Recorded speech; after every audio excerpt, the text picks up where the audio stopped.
Britain has a variety of landscapes. In Scotland, there are beautiful mountains, including Ben Nevis, the highest mountain in the country. Loch Moora, the UK's deepest lake with a depth of 310 metres, and Galloway Forest, the country's largest forest, covering around 770 square kilometres, are here too. Wales is famous for its long valleys.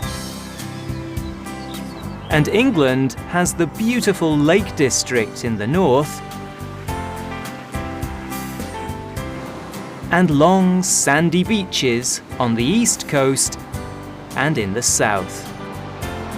But the UK is also a small island.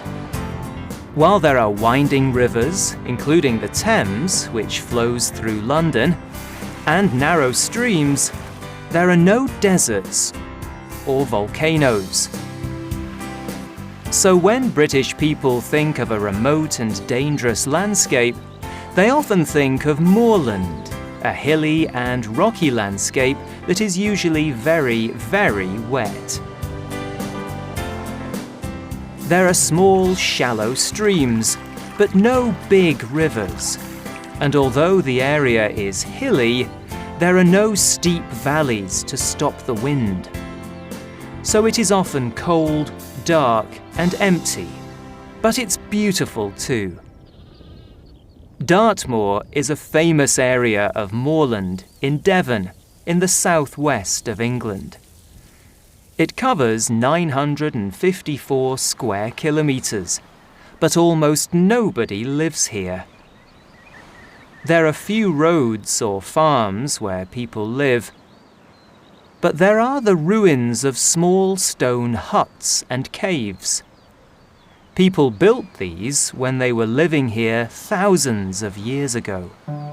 Sherlock Holmes hides in these ruins in The Hound of the Baskervilles.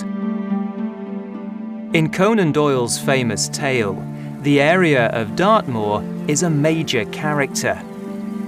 People still come here to see the landscape that features in the story.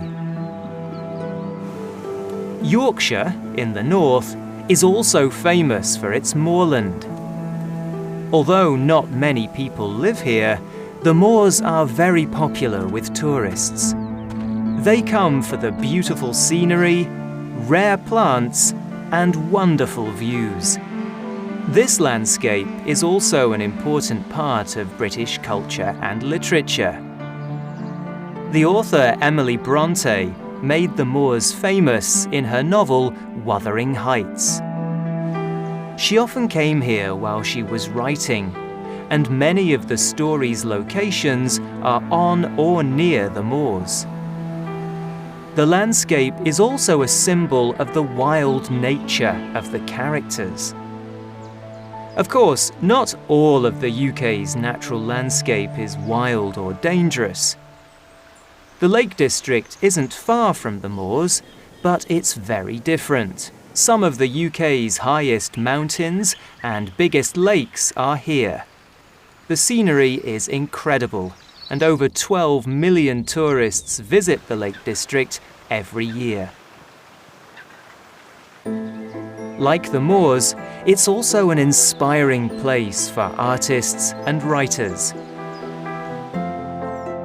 Beatrix Potter wrote lots of popular children's stories like The Tale of Peter Rabbit. In 1905, she bought Hilltop Farm near Lake Windermere. She was living here when she wrote many of her famous tales. The Lake District and the moors show two sides of the British countryside. They are very different, but they are both spectacular, and they both have an important place in British literature.